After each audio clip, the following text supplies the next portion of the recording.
Current immigration levels can't go on, or Britain will become unrecognisable. Yes, I think very much yesterday was take out the trash day at the Home Office. They wanted to get out a load of information while everyone was talking about Rochdale instead. This is about the record number of visas that were granted last year. And really, 1.4 million, big figures. Obviously, huge difference from 2010 when the Conservatives came in. And Suella Braverman leading the Tory critics for those who want to cut the number of visas being handed out.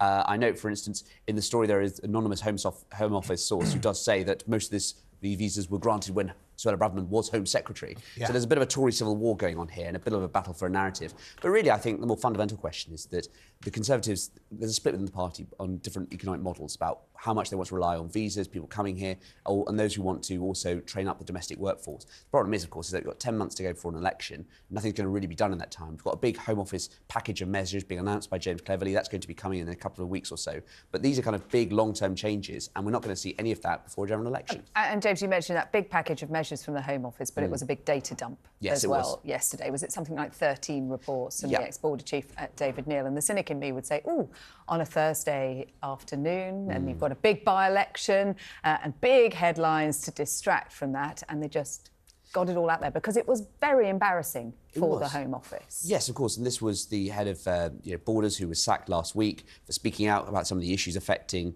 the UK Border Inspectorate, and they did put 13 reports out yesterday with a whole myriad of failures across the UK's border agencies, things like airports, not proper checks are being done, looking at asylum and not actually being able to feed sufficiently the people who are in the asylum system.